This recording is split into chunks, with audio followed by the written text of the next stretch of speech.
안녕하세요. 생각의 차이 수능 대표 영어 강사 단글리시의 김도환입니다. 이제 공부법 특강의 마지막 차시일 거예요. 제가 이제 하고 싶은 얘기는 뭐 항상 많고요. 수능 영어 관련해서 제 자식들, 제 아가들 가르치다 보면은 하고 싶은 말이 참 많더라고요. 그런데 이제 수업이 아닌 이렇게 영상의 일종의 뭐 강의 또는 강연의 형태로서 전달할 수 있는 내용들로 아마 핵심만 잘 추려서 여태까지 잘 전달하지 않았나 싶어요. 그리고 이제 마지막으로 이제 짚고 넘어가고 싶은 이야기들이 이 자리에 많이 몰려 있습니다. 그래서 오늘 할 이야기의 주된 테마는 수능 영어예요.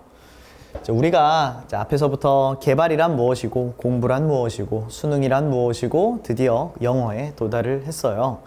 그래서 여러분들이 이제 오늘 영상에서는 수능을 어떻게 대비해야 되지가 아니라 영어를 어떻게 실력을 올릴 수 있지 그에 대한 이야기가 주가 될 거예요. 참 제 이야기를 듣다 보면 지겨우실 수도 있어요. 문해평가 하니까. 그런데 제가 이렇게 영상에서 얘기하지 않았었더라면 문해평가라는 개념 자체가 아마 없었을 거예요. 다 똑같이 바라보고 있었을 가능성이 높습니다. 문해평가와 관련해서 이제 여러분들이 공부를 하실 때 좀 생각을 하셔야 될 게, 여러분들이 문제 하나를 푼다라고 했을 때 어떤 하나의 개념만을 가지고 문제를 풀진 못합니다. 국어랑 영어는 지문에 있는 내용을 종합적으로 이해할 수 있어야 돼요. 어떤 단 하나의 해법의 길이 있었다라면은 모두가 그걸 가르치고 있을 거예요. 선생님, 모든 사람들이 문법을 가르치고 있던데 문법 중요하지 않나요? 한번 생각해 보세요. 여러분들이 틀린 이유가 문법 때문일까요? 아직 세상에서 문법으로 인해 틀렸다라고 얘기하는 사람이 많고요. 문법이 가장 중요하다라고 얘기하는 사람 여전히 있는 것 같아요. 제 대치동에는 아직 성문 영어 문법을 가르치는 사람들이 있다라고 하더라고요. 과감히 예상하건대 시대에 뒤떨어졌어요. 공부를 덜 하시고 계세요. 학생들과 공감대가 아마 하나도 없을 거예요. 여러분들이 문제를 틀린 이유는 문법이 아니라 내용 이해예요. 그럼 내용 이해랑 문법이랑 연관성이 얼마나 짙냐? 실제로는 그렇게 짙진 않아요. 그 이야기도 오늘 이야기에서 아마 주가 될 겁니다. 그래서 오늘 제가 여러분들한테 제시해드리고 싶은 거는 본인이 부족하다라면 어떤 부분들이 부족한가를 좀 체계적으로 분석하는 방법들을 알려드릴 거고요. 어떻게 개선하는가에 대한 이야기도 주가 될 겁니다. 솔직히 얘기해서 제 강좌에 대한 홍보가 아마 처음으로 들어가지 않을까 싶어요. 준비 잘하고 있거든요. 자, 그래서 이제 문해평가는 이 종합평가적 성격이 짙은데 이 단원 개념이 없죠. 이제 물론 뭐 문제집을 보면은 목적 문제 모음집, 빈칸 문제 모음집 이런 식으로 나오기는 하는데 그걸 단원이라고 부를 수는 없죠. 여러분들이 이제 빈칸 문제를 틀렸다라고 했을 때 단어가 모자란 걸 수도 있고 해석이 모자란 걸 수도 있고, 그래서 어떤 요소, 순차적인 단원 개념으로 정리되어 있는 문제집은 아마 없을 거예요. 그러다 보니까 이제 여러분들도 많이 들으셨을 텐데 이 기초 실력이 정말 중요하다. 근데 이 기초 실력이 문법으로만 귀결되는 세상이 조금 안타까울 뿐이고요. 그 기초 실력이란 무엇이냐? 그 얘기를 좀 할게요. 기본적으로는 크게 4가지 요소로 분류를 할 수 있을 거예요. 첫 번째 단어, 두 번째 해석, 그리고 논리, 추론. 이 논리라는 거는 어떻게 글을 읽을 것인가, 글을 어떻게 납득할 것인가에 대한 이야기예요. 문장을 해석을 잘 했는데도 글의 내용이 이해가 안 간다. 이 부분을 어떻게 타개할 것인가를 고민하는 영역이라고 보시면 됩니다. 이 추론 같은 경우는 글의 내용을 알고 있다 하더라도 이제 추론이 내 정답이 자꾸 틀리게 나와 같은 경우들을 이 추론 영역에 대한 이야기를 할 수 있을 거고요. 이제 한 가지 좀 예시를 보여드리려고 하는데, 이제 여러분들 중에 이 영상을 정말 답답해서 듣고 있는 분들 중에 내가 단어가 너무 약해서 문제를 풀었다면 모르는 단어가 너무 많아가지고 그래서 틀리는 것 같아요 라고 생각하시는 분이 있다라면은 지금 제가 들어드리는 이 예시 집중해서 들어보시고요. 여러분들이 어느 단계에 있을지 모르는 보통은 3등급 이상일 때 그때 이제 단어로 인한 문제가 많이 발생하지 않는 분들은 제가 이 이야기를 통해 전달하고자 하는 바를 유추하셨으면 좋겠어요. 자, 이제 어떤 학생이 단어를 너무 몰라서 예를 들어 160단어로 이루어진 한 문제에서 모르는 단어가 80개 이상이라고 해볼게요. 정말 말도 안 되게 많은 거거든요. 기초 단어가 아예 부족한 거거든요. 그러면은 이 친구한테 문제를 풀라고 하는 거는 어떤 의미가 있을까요? 이 친구가 문제를 풀어서 뭐 찍어서라도 맞추려고 하기는 하겠죠. 그런데 이 친구의 가장 큰 문제점은 단어에 있을 거예요. 단어를 모르다 보니까 문장 해석이 안 돼요. 문장 해석이 안 되다 보니까 글의 이해가 안 돼요. 글의 이해가 안 되다 보니까 추론이 안 될 거예요. 자, 여기서 한번 감을 얻으셨으면 좋겠는데, 제가 문해평가는 종합적 추론, 종합적 학습이 필요하다라고 얘기를 했어요. 그런데 그게 동시다발적으로 모든 걸 한 번에 공략한다의 개념이 아니라 어느 정도 순서 자체는 있습니다. 작은 단위에서 큰 단위예요. 단어, 문장, 문단, 글 또는 출제자의 의도, 수능을 놓고 보는 거겠죠. 그래서 여러분들이 학습이 좀 이제 잘 안 되고 있을 때 내가 단어 때문에 안 된다라면은 단어를 위주로 공부를 해야 될 거고요. 그럼 이때 저는 문제 풀면 안 돼요? 일단 기본적으로 권장하진 않으나 문제를 푼다라고 했었을 때는 학습의 초점이 어디로 가야 돼요? 단어로 가야 돼요. 자, 본인이 단어만 알면은 해석할 수 있는 사람이 있다라고 봅시다.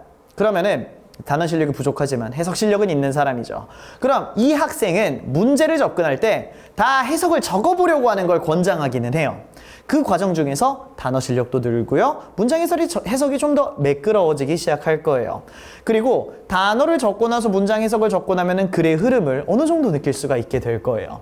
그러고 나서 문제를 푼다. 이제 글의 내용을 안다라는 가정하에, 그럼 그때는 추론만을 공략하는 게 가능할 겁니다. 살짝 무슨 느낌인지 오세요? 단계별 학습이 가능해요. 그런데 저희가 문제를 하나 볼 거잖아요. 이 단계별 학습이 단어 다음에 문장 다음에 논리 다음에 추론으로 볼 수는 있지만 실제로 우리가 글을 읽어나가는 흐름에서 한 문장 읽고 한 문장 해석을 했어요. 그럼 그때부터 글의 흐름이 생겨버려요. 그 동시다발적으로 단어, 문장, 논리, 추론이 한꺼번에 들어가게 됩니다.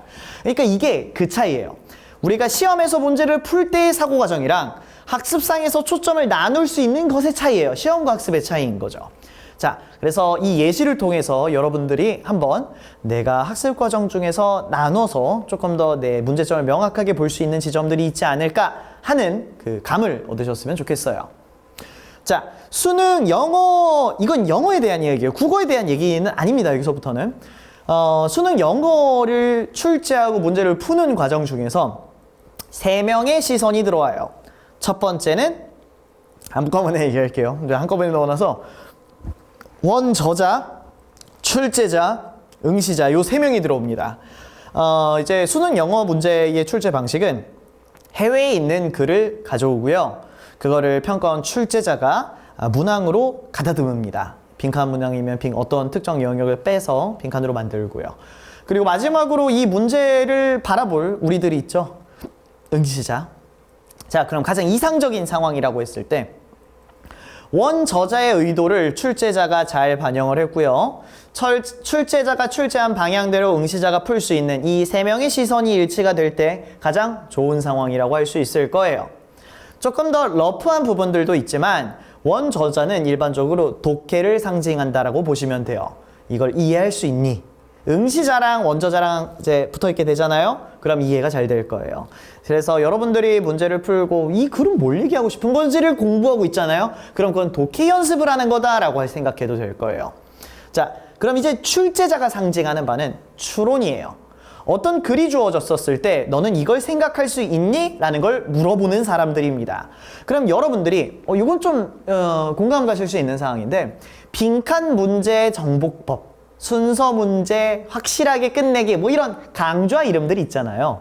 어떤 컨셉을 잡고 내가 빈칸 문제를 풀겠다, 순서 문제를 알려주겠다, 이런 강좌들, 문제풀이형 학습 방법이겠죠. 그게 출제자랑 응시자랑 같이 두려고 하는 시도예요. 그럼 여러분들이 학습한다라고 했었을 때 글의 내용을 이해하는 거는 차치하고, 내가 내용에서 이런 요소들을 봤었는데 내가 추론해서 선지에서 이 말이랑 이 말이랑 같은 것 같다라고 판단을 했어. 이런 부분들을 탐구를 하는 게 추론과 관련되어 있을 겁니다. 그래서 이제 여러분들이 학습을 하실 때 이제 요 원저자, 독해, 출제자, 추론을 같이 신경 쓰기는 해야 된다. 자, 그럼에도 불구하고 제가 이제 꼭 강조하고 싶은 내용인데요. 세상에 있는 어떤 강사들 아니면 학생들 머릿속에서 몽글몽글 피어나는 겉멋들이 있어요. 뭐냐? 평가원의 경향을 예측해보자. 또는 뭐 평가원스럽지 않아. 나는 정말 수능 같은 컨텐츠, 좋은 컨텐츠만 풀 거야. 뭐 이런 생각들을 할 수 있을 겁니다. 자, 그런데 이제 뭐 최근에 뉴스거리도 됐었죠. 뭐 수능 문항을 사고 팔았다 이런 얘기도 있었죠. 그 정도 급이 되지 않고서는 평가원을 정확히 예측하는 거는 정말 아무도 불가능합니다. 특히나 최근 그 수능 평가원 경향은 많이 달라요. 이 많이 다르다라는 게 예전에 출제하던 방식이랑 다르다라는 의미도 있고요. 예전에는 정말 글이 어려웠어요. 네, 오늘날 요새 출제하는 방향을 보면 추론을 어렵게 내고 있거든요. 그럼 이제 추론이 어느 정도 데이터가 있어야지 저희도 예측할 만한 거리가 있을 텐데 실제로 그게 쉽지는 않습니다. 그리고 매 모의고사마다 조금 다른 느낌이에요. 색깔이 좀 다르다, 질감이 좀 다르다라는 느낌이 들어요.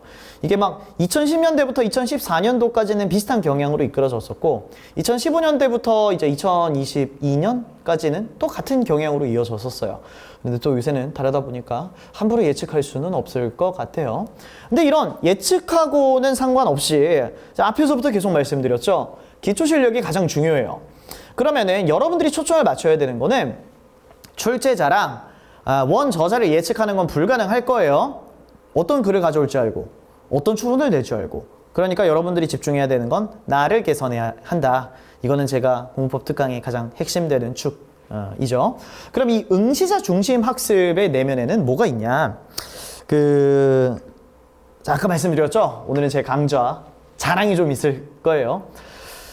생각의 차이 홈페이지를 들어가 보면은 제 수강 후기가 좀 달려 있는데 그 중에 참 너무 제 가슴을 울렸던, 그리고 제가 정말 의도를 했으니까 이거를 알아줘서 감동적이었던 후기가 하나 있는데, 응시자의 시선마저도 분석한다라는 말을 써줬더라고요.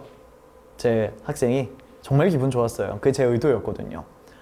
저는 학습의 코오디네이터가 되고 싶어요. 학습을 조정해주고 학습을 조율해주는 사람.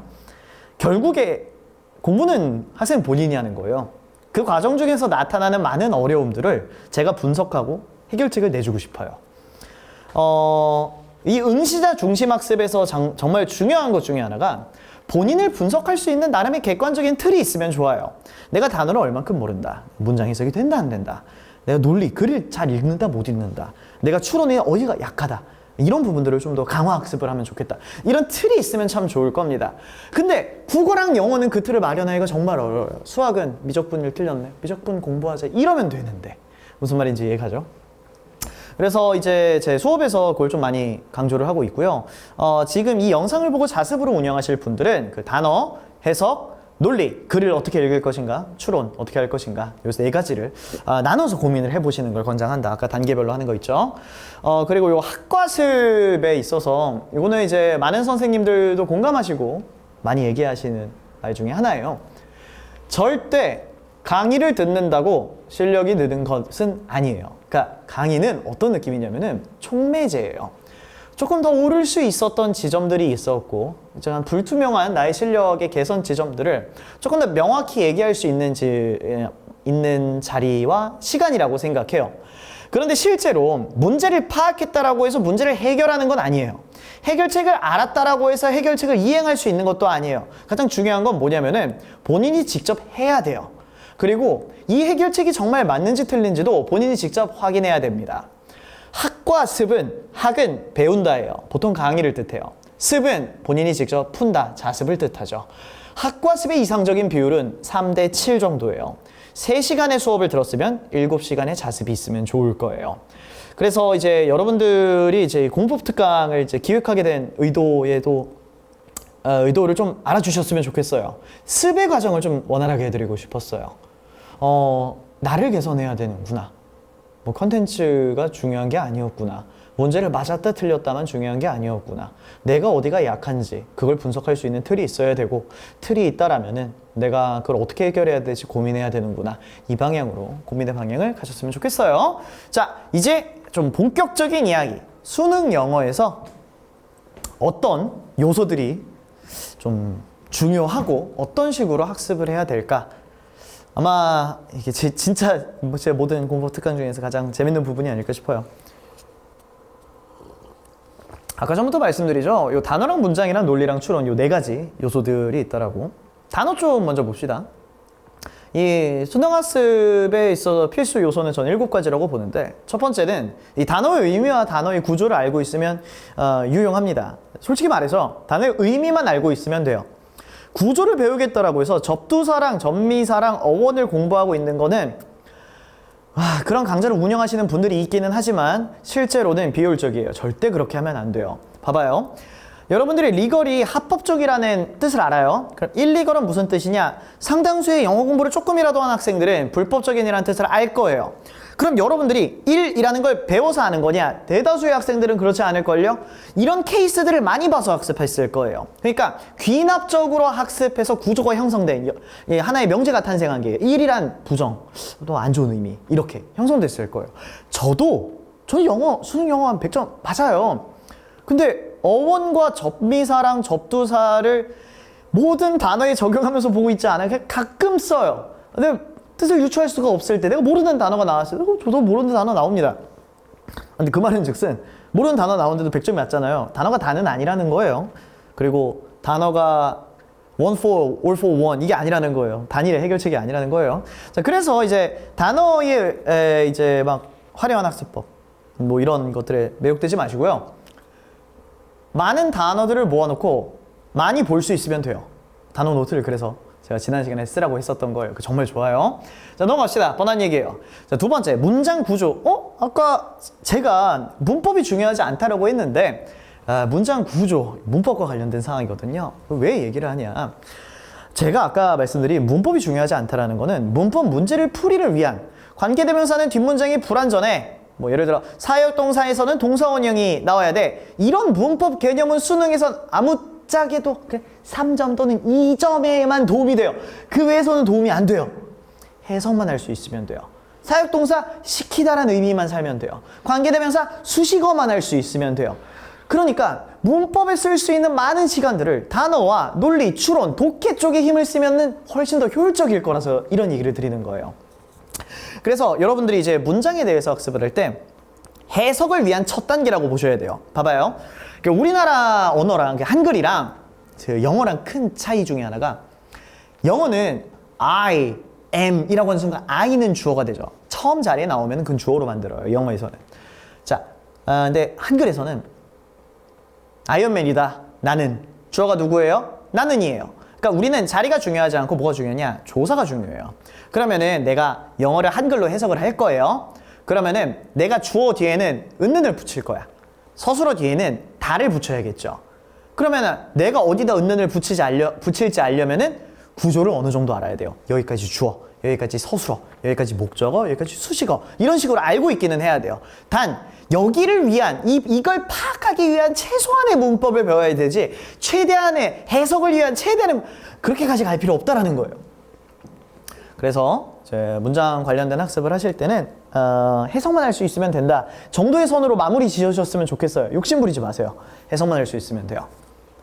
자, 넘어가서 그래서 이제 직역이란 뭐냐? 영어를 한글로 바꾸는 거예요. 딱딱한 이 단어 하나하나를 한글로 바꿔가는 작업을 뜻합니다. 이게 나중에 여러분들이 수능에서 시험을 볼 때 한 단어 한 단어 다 해석하고 있으면 절대 안 돼요. 시간이 모자라요. 근데 우리가 영어를 영어 그대로 받아들일 수 있는 사람이 아니니까 이 영상을 보고 있잖아요. 그러니까 내가 어느 정도 그나마 감이라도 이 문장이 하고자 하는 말을 정말 피상적으로라도 알고자 한글 해석을 하는 거예요. 그래서 한글 해석을 해요. 그러고 나서 영어 문장을 다시 봐요. 얘가 이런 의미래. 한글 뜻이 아니라 영어 뜻이 조금 더 익숙해지기 위한 마찬가지로 사전 작업에 가까워요. 그래서 친숙한 한글 해석을 해서 장황하겠지만 영어에 대한 친숙도를 올리는 작업이다. 자, 문장 파트에서 여기가 핵심인데 의역이라고 불러요, 저는. 이제 이 의역이라는 거는 뭐 흔히 얘기하는 의역은 어떤 단어의 의미를 우리나라 문화에 맞게 바꾼다 이런 개념인데 제가 생각하는 의역은 내 언어로 치환하는 과정이에요. 우리는 국어 시험을 볼 때조차도 한 문장이 너무 추상적이고 어려운 내용들, 어려운 개념들을 담고 있으면 못 받아들이기도 해요. 하물며 이게 영어도 가뜩이나 추상도가 있는 이 지문들을 가져온단 말이에요. 그럼 그걸 한글로 바꿔놔도 우리는 무슨 말인지 모른단 말이에요. 그래서 이 의역 과정이 학습 과정 중에 있으면은 정말 좋을 거예요. 그 의역 과정에서 제가 이제 많이 강조했었던 정확성과 효율성 이 두 가지도 같이 챙길 수가 있는데 의역 과정의 이상적인 결과물은 그거예요. 30단어로 이루어진 한 문장이 있다라고 할게요. 이 문장에서 필자가 말하고자 하는 바를 한 2단어로만 캐치할 수 있다라고 상상을 좀 해봅시다. 그럼 우리가 이 30단어를 다 처리하는 게 아니라 2단어만 읽을 수 있었으면 됐다. 이것만 가지고 필자가 의도하는 바를 읽을 수 있었다의 상황을 가정을 해보자고요. 그럼 그때 정확할 거고요. 효율성이 있을 거예요. 그럼 2단어가 아니라 내가 4단어로 알아차렸어요. 효율성이 조금 더 올릴 수 있는 가능성이 있겠죠. 내가 2단어 잡은 게 필자 의도와 달라요. 정확성이 문제가 되겠죠. 이런 부분들을 고민하는 영역을 의역이라고 불러요. 근데 참 이 얘기를만 들어도 쉽진 않을 거예요. 그래서 오늘은 한 가지 예시를 좀 보여드리려고 합니다. 잠깐 좀 영상을 멈추고 해석을 해보려고 하실래요? EBS였나 평가원이었나 기출 문장이었어요.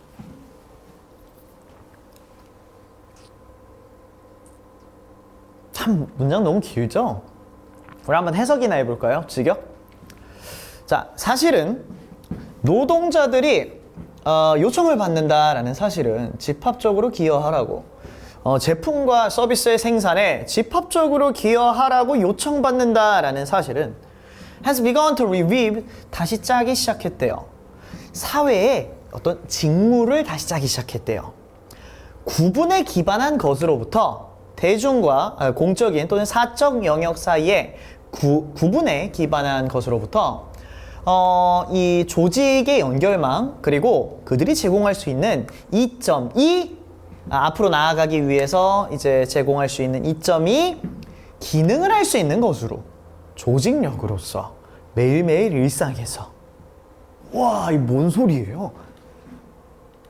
이거 이제 해석하면 이렇게 되거든요. 노동자들이 상품과 서비스 생산에 집단적으로 기여하도록 요청받고 있다는 사실은 공공공간과 사적 공간의 구분에 기반한 것에서 이제는 협회 네트워크와 그들이 제공할 수 있는 이점이 대부분의 일상적인 상호작용에서 조직력으로 작용하는 것으로 사회구조를 뭔 소리예요? 이게 의역이 필요한 이유예요. 수능에 이런 문제가 나오거든요. 그래서 제가 깜빡하고 이제 놓쳤던 건데 이게 그 소리예요. 문장 구조를 하게 되면은 이 세 가지 영역을 나눠볼 수 있어요. 이게 주어 파트, 서술어 파트, 여기서 다를 끝내야 되고 여기서부터는 수식어 파트다라고.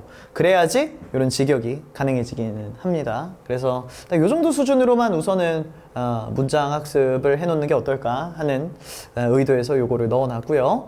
자, 그러면은 이제 여러분들이 궁금하신 건 이거잖아요. 이 의역 어떻게 할 건데? 자,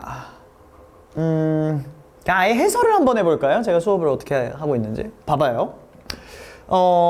우선은 핵심은 뭐냐면은 어떤 문장이 됐든지 전체 주어 서술어가 제일 중요해요. 한국말도 마찬가지예요. 철수는 생각했다 뭐뭐뭐뭐라고. 그럼 이건 철수의 생각이라는 거예요. 어떤 사실은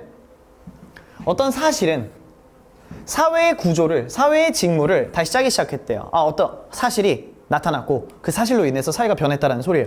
훨씬 알아듣기 쉽게 변하기 시작하죠. 이게 이제 의역의 첫 단추예요. 주절 위주로 독해를 할 것. 자, 그래서 이 서술어 앞에 주절만 정리를 해볼게요. 이 주어절. 주어 안에서의 핵심을 잡고 서술어랑 하나 잡으면 딱 매칭시킬 수 있을 것 같아서. 자, 노동자들이 제품과 서비스의 생산에 집합적으로 기여하라고 요청받는다라는 사실. 자, 사실이라고 하면은 사실상 의미가 없어요. 어떤 사실인가가 중요하죠. 그래서 노동자들이 집합적으로 생산에 기여하라는 사실인 거예요. 집합적으로 일을 해. 집합적으로 정리됐어요. 집합적으로 일을 해. 집합적으로 요걸 잡으라는 소리인 것 같아요. 서술어 가봅시다. has begun to revive 사회를 재구성하기 시작했대요. 자, revive 다시 짜다죠. 그럼 변하다죠. 자, 난 변했어. 누가 여러분들한테 얘기를 해요. 나 변했다라고. 그럼 여러분들은 뭐가 궁금해요? 어떻게 변했어? 뭘로 변했어? 결과물이 중요해지기 시작해요. 그러니까 이런 변화 상황을 나타내는 동사가 나오잖아요. 그럼 타겟팅은 결과로 가져야 돼요. 사회가 변했대요. 사회를 재구조화했대요. 그럼 어떻게 변화됐냐? from 읽지 마세요. 이건 기존 상황이잖아. 바뀐 상황이 중요하죠.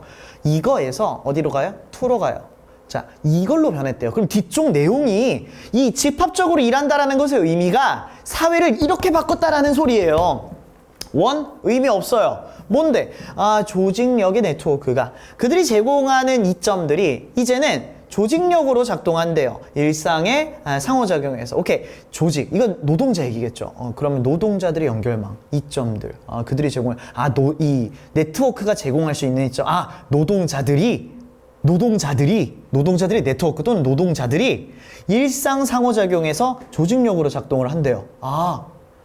집합적으로 일을 하니까 옆에 친구 다 일을 하고 있으니까 내가 일상생활에서도 걔네 때문에 조직력으로 하나의 조직력으로 내 일상생활을 이끄는 조직력이 됐나 보다. 정리하면은 집합적으로 일을 하기 시작하잖아요. 일상생활에서도 그게 조직력이 되어버려요. 내가 일을 안 할 때조차도 사장님이 나한테 문자를 하는 거예요. 무슨 말인지 이해가죠? 자, 그러면은 이 문장을 읽었을 때, 쭉 읽었을 때, 제가 중간에 몇 가지 좀 스킬이라고 하긴 그렇고, 독해 습관을 좀 만들어 드리려고 했었던 게, 주어부 정리하고요, 서술부 정리를 하는데, 변화가 나타났으니까 결과를 타겟팅하러 가고, 중간에 의미가 중복되거나 의미가 약한 거는 생략시켜서 요 두 가지가 남게 될 것이다. 그리고 요런 학습을 하는 걸 의역학습이라고 불러요. 이제 남아있는 제 모든 커리큘럼에서는 요 의역학습이 계속해서 들어갈 거예요. 좀, 문장에서는 되게 핵심적인 중추를 담당을 해주는 학습이어가지고 자 그래서 이제 여러분들의 의역학습에서 마지막으로 자습하는 분들을 위한 거예요. 어떻게 하는 게 좋냐면은 남겨요. 여러분들 느낌대로 가셔도 돼요. 어차피 의역 교재가 없어요. 세상에 의역을 연습시킬 수 있는 교재가 제가 파악하건대 거의 없어요. 진짜 거의 없어요. 대다수는 문법 교재예요. 그래서 제가 작년도에 시즌3에 6월에서 9월 사이에 교재를 하나 냈어요. 데뷔 유니피케이션이라는 교재를 냈는데 그게 딱 요거를 위한 거였어요. 학생들한테 후기는 정말 좋았었고요. 독해 속도 향상에 큰 영향이 있었다라고 해줬어요. 고마워요. 참 그런 얘기들 듣다 보면은. 그래서 여러분들이 혼자 자습을 할 때 의역을 알려주는 교재가 없다 보니까 어떻게 하시냐면은 한 문장을 계속 해석하세요. 그래서 핵심이 뭐지? 이게 이거라는 소리네. 오케이. 얘랑 얘 남겨야 돼. 그럼 이거랑 이거 어떻게 남기지를 생각하라는 거예요. 어떻게 남길 거냐? 정확히는 남기는 방향이 아니라 제거하는 방향을 학습하셔야 돼요. 더 팩트 의미 없어요. 노동자들이 집합적으로 기여, 어쨌든 일, 생산 맥락이니까 워크 안 잡아도 돼요. 오케이. 생산에 집합적으로. 굿즈 앤 서비스 생산 입장에서는 똑같잖아요. 이런 식의 학습을 하셔야 돼요. 저는 혼자 했어요. 여러분들도 할 수 있을 거예요. 근데 쉽지는 않아요. 저도 혼자 할 때 진짜 힘들었어요. 이거 학습을 하는데. 그래서 이게 제가 혼자 학습할 때 많이 힘든 지점이었어서 가장 도와주고 싶었던 영역 중에 하나였고요. 이렇게 글을 읽을 수 있게 되면은 효율이고 정확성이 엄청 좋아질 거예요. 자, 그리고 이제 논리. 논리에서는 제가 두 가지를 이야기를 할 거예요. 하나는 어떻게 글을 읽을 것인가. 좀 쉬운 간단한 논리 구조 좀 말씀드릴게요. 지난 시간에도 간단히 언급한 건데 두 문장이 있다라고 했을 때 둘이 같은 말을 해요. 첫 번째 문장이랑 두 번째 문장이랑 같아요. 그럼 첫 번째를 기억해요? 두 번째를 기억해요? 첫 번째를 기억해야 돼요. 당연해요. 같은 말이잖아요. 그러면 이걸 세게 처리할 필요가 없죠. 만약에 두 문장이 다른 말이에요. 그럼 첫 번째를 기억해요? 두 번째를 기억해요? 둘 다 기억하는 방향도 있는데 두 번째를 기억하는 게 맞을 거예요. 보통 이게 새로운 정보거든요. 그래서 이게 대표적인 제가 쓰고 있는 두 가지 논리 구조고 나머지 하나가 더 있어요. 근데 이건 설명하기가 좀 많이 길어서 그거는 이제 수업을 듣거나 아니면 별도로 상담을 요청하시는 걸 권장합니다. 자, 그래서 이런 어떻게 글을 읽을 것인가 같은 말이면은 난 위에를 계속 잡을게. 다른 말이면은 난 거기서부터 잡을게. 이런 태도를 기르는 학습을 저는 논리학습이라고 불러요. 예시, 설명, 인과, 역접 이런 용어들을 최대한 안 쓰고 싶어요. 수능 시험장에서 역접이다, 인과다 이렇게 생각을 잘 안 해요. 느낌대로 가거든요. 그 대신에 그 느낌을 원활하게 만드는 작업이 필요할 거예요. 그 과정 중에서 제가 좀 딱딱하게 나누는 지점들은 있기는 하겠지만 기본적으로는 어떻게 같은 말이네, 위에 거, 다른 말이네, 밑에 거 이렇게 가는 정도의 흐름을 만들어주는 걸 목표로 하고 있어요. 이 독해 방식에는 크게 이 두 가지가 있는데 점적 독해 방식과 선적 독해 방식이 있어요. 점적 독해 방식은 뭐냐면은 약간 이런 느낌이에요. 여러분들이 이 영상을 보죠? 강사다. 한번 딱 상이 뜨는 거 있죠? 그리고 그 강사라는 상을 바탕으로 제가 하는 말을 다 해석할 수도 있을 거예요. 확장하죠. 하나의 어떤 키워드를 가지고 그런 걸 점적 독해라고 이야기를 하고요. 선적 독해는 내가 앞에서 했던 말과 뒤에서 했던 말이 이렇게 연결이 되네 라는 걸 느끼는 거 있죠? 이 연결하면서 읽는 걸 선적 독해라고 해요. 이 점적 독해는 학습 방법이 상당히 어렵고요. 선적 독해는 학습 방법을 마련할 수가 있어요. 그래서 뭐 이명 선생님이든 많은 강사분들이 이런 선적 독해의 학습 방식을 좀 채택을 하고 계시죠. 그래서 이제 이 논리에서는 내가 어떻게 읽을 것인가에 대한 루틴을 만드는 게 좀 핵심이 될 거예요. 여러분들이 글을 읽어보고요. 다시 한번 읽어보고 전보다 조금 더 잘 읽을 수 있게 만드는 어떤 일종의 내 행동 패턴 같은 게 없었을까를 고민하시면 될 겁니다. 그렇다고 해서 이제 모든 글을 딱딱하게 우리가 정해진 루틴대로 풀자라는 건 아니고요. 감독해 좋아요. 좋은 감이 있을 땐 감독해는 최고예요. 속도가 정말 빠르거든요. 근데 이제 우리가 풀다가 막혔을 때, 당황하고 있을 때 돌아갈 수 있는 루틴을 확보하는 게 주된 작업이 될 겁니다. 그리고 이제 제가 아이들을 1대1로 질의응답을 하다 보면 많이 이제 겪는 상황인데 빈칸이 어렵대요. 빈칸이 자꾸 틀린대요. 읽어보라고 시켜요. 대체로 잘못 이해하고 있어요, 글을. 이 빈칸 문제만의 문제라고 아이들은 생각을 하지만 실제로는 글 읽기 문제가 많아요. 그래서 이제 여러분들이 지금 뭐 1등급이 안정적으로 나오는 게 아니라면은 대다수는 아직 글에 문제가 있을 거예요. 논리, 내가 글을 어떻게 더 잘 이해하지? 이걸 고민을 하셔야 돼요. 그러면 내가 글을 잘 이해했다라는 건 어떻게 할 수 있을까요? 막힘없이 쭉 필자가 의도한 바가 계속해서 들어오는 거라고 생각하시면 될 것 같아요. 좀 유형의 무언가가 필요하시면은 수능 특강이나 자이스토리, 뭐 마더텅 이런 교재 해설지를 보면은 주제가 적혀 있거든요. 본인이 정리한 주제랑 그거랑 일치시켜 보세요. 매칭 시켰을 때 좀 다르다 싶으면은 잘못 읽었을 가능성이 있겠죠. 자, 논리 측면에서 말씀드릴 수 있는, 여기 밑에가 똑같이 달려있네요. 요거는 무시하시고요. 이 의미파와 관련된 이야기가 하나가 그건데, 여러분들이 지금 보고 계시는 요 스크린, TV가 될 수도 있고, 뭐, 노트북이 될 수도 있고, 패드가 될 핸드폰이 될 수도 있겠죠. 여러분들이 지금 앞에 있는 그것의 상징은 뭘까요? 예를 들어 TV라고 합시다. TV의 상징은 뭘까요? 부모님한테는 뉴스일 수도 있고요. 세상의 소식을 알려주는 거. 뭐 아이들한테는 구시대의 잔유물 뭐 이런 걸 수도 있겠죠. 참 우리가 글을 읽을 때 많이 어려운 것 중에 하나가 그거예요. TV라는 단어를 놓고 필자가 이걸 어떻게 해석하느냐에 따라서 우리가 알던 TV가 아닐 수도 있어요. 그러니까 정말 그 TV가 아니다, 그게 아니라 물리적인 TV가 아니다가 아니라 누군가한테는 여가인 TV가 필자한테는 사회악일 수도 있고요. 환경오염의 환경오염의 해결책일 수도 있고요. 아니면 환경오염을 일으키는 주범일 수도 있어요. 무슨 말인지 이해가시죠? 그래서 여러분들이 글을 읽는 데 있어서 또 한 가지 같이 유의하셔야 될 게 과추라고 하더라고요. 과한 추론. 과한 추론을 막기 위한 방법 중에 하나가 여러분의 그 주관이 개입돼서 본인이 상징하는 바대로, 본인이 생각하는, 해석하는 바대로 어떤 단어를 해석하려고 하지 말고요. 그래 처음부터 시작했었을 때, 그래 첫 문장에서부터 필자가 해석하려는 대로 읽으셔야 돼요. 필자가 TV 마이너스야 하면은 아무리 TV가 좋아도 그 지문에서는 마이너스를 읽고 있어야 한다라는 소리예요. 그래서 그 의미 파악 또 이제 같이 연습을 하는 게 좋을 겁니다. 요거 연습 방법은 어떻게 되냐면은 지문 내에서 어떤 한 문장에서 핵심 단어가 요거라고 찾았어요. 다음 문장에서 이게 이 단어래요. 같은 말인 것 같아요. 얘랑 얘랑. 그러면은 필자의 해석이 통용되는 지점이 생기는 거예요. 그래서 지문 내에 모든 지점들에 있는, 모든 문장들에 있는 단어들을 서로 연결시켜 보려고 하는 것. 그게 점적 독해하고도 관련이 있고요. 상징하는 바를 유지하기에도 훨씬 좋을 거예요. 자, 그리고 이제 추론 관련된 사항으로 대입학 문제 풀 때랑 어휘 문제 풀 때랑 빈칸 문제 풀 때랑 순서 문제 풀 때랑 삽입 문제 풀 때랑 다 달라요. 그냥 글을 이해하는 것과는 다릅니다.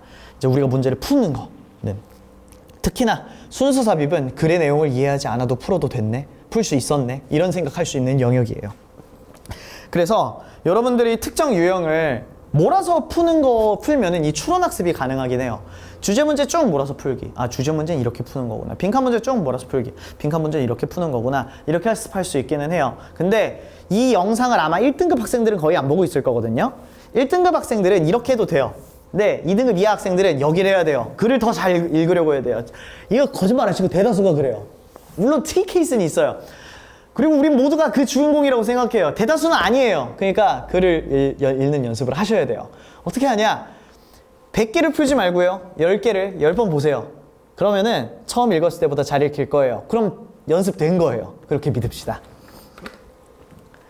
자, 그래서 여러분들이 이제 뭐 자습을 운영하는 것과 별개로 만약에 강좌에 대한 고민이 있다라고 하면은 이 좋은 강좌는 어떤 강좌들이냐, 저희 공법 특강에 기반을 해서 이야기를 했을 때 좋은 컨텐츠 있으면 좋고요. 근데 사실 좋은 컨텐츠가 제일 좋은 건 아니에요. 좋은 시스템, 어떻게 학습을 할 수 있느냐, 과제 이행 방향이 어떻게 되며 그 각각의 과제에는 어떤 의도가 담겨 있으며 어떤 방향으로 공부를 하는 게 가장 좋으냐, 이런 것들이 녹여져 있고 어떤 컨셉으로 우리는 배우고 있느냐, 수능을 공부한다라고 할 때 정말 중요한 요소가 무엇이며 그 요소를 달성할 수 있는 제일 최적의 방법은 뭐라고 생각을 하며 어떤 식으로 풀 것인가, 어떤 가치관이 있는가, 이 세 가지 컨셉이 그 중에서 제일 중요해요. 이 세 가지가 다 있다라면 좋은 강좌예요. 그래서 여러분들이 학원에 가셨을 때 컨텐츠는 뭘 하나요? 운영은 어떻게 되나요? 컨셉은 어떤가요? 이 세 가지로 한번 물어보시면 어떨까 싶어요. 그럼 아마 상담하시는 분 입장에서는 뭐지? 라고 하지 않을까 싶어요. 좀 생각을 하고 왔나 보네. 제 강좌, 원래 제가 마케팅 이런 거 잘 못해요. 제 수업 들어라 이런 얘기 잘 못하는데, 근데 뭐 막 듣다 보니까 궁금하실 수도 있을 것 같기도 하고, 제가 생각하는 좋은 강좌는 학생들한테 온전한 학습의 틀을 줄 수 있는 강좌가 제일 좋은 좋은 강좌가 아닐까 싶어요. 본인이 문제를 풀고 해설지를 보거나 강의를 듣고 나서 내가 이게 약했었네. 그래서 내가 미처 보지 못했던 문제점을 발견할 수 있게 해주는 강좌. 그리고 그 문제점에 대한 명확한 해결책을 줄 수 있고 본인의 학습을 안정적으로 운영할 수 있게끔 틀을 꽉 잡아줄 수 있는 강좌가 좋지 않을까 싶어요. 각각의 요소들을 다 공략할 수 있으면서 너무 비효율적이지 않게 쓸데없는 단어를 많이 외우거나 그런 것들은 제할 수 있는 강좌가 가장 좋지 않을까 싶어요. 살다 보니까 많이 느끼는 건데 저는 그런 사람인 것 같아요. 저는 틀린 말을 하는 걸 정말 싫어해요. 제가 틀릴 수도 있다라는 가정이 있기 때문에 정말 많이 의심을 해요. 제가 수업을 할 때도, 수업을 준비할 때도 내가 이 얘기를 해줬을 때 이게 100% 먹히는 건 맞는 건가? 학생들이 실제로 쓸 수 있는 건 맞는 건가? 현실성이 떨어진다라고 해서 얘기를 안 해도 괜찮은 건가? 이런 생각들을 좀 많이 합니다. 그래서 수업을 하다 보면은 가끔은 장황해지기도 해요. 참 고민을 하다 보니까 이걸 할 수 있는 경우도 있기는 한데 대다수의 학생들한테는 그러지 않겠지만 이 수업을 듣고 나서 언젠가는 트리거로 작용할 수 있지 않을까와 같은 이야기들을 하다 보면 가끔 장황해지고는 합니다. 근데 틀린 말은 안 하고 있다라고 저는 자부합니다. 네, 자부하고 있어요. 그리고 무엇보다 좀 효율적으로 국어랑 수학이랑 탐구가 중요한 입시판에서 영어가 최소한으로 시간이 들어야 될 텐데 그 시간을 알차고 효율성 있게 짜려고 하고 있어요. 이제 영상이 올라갈 때쯤이면 이제 새 시즌이 시작됩니다. 시즌 2.5, 5월달부터 하는 중간고사 이후에 학생들이 만약에 이제 정말 내신은 안 되겠다라고 했을 때 들어올 수 있는 타이밍이 있을 것 같아서 시즌을 이때 한번 재시작하는 거를 목표로 하고요. 6월 모의고사 전까지 이 대입하 글을 읽는 것, 빈칸, 순서, 삽입, 어휘, 주요 독해 문항들 있죠.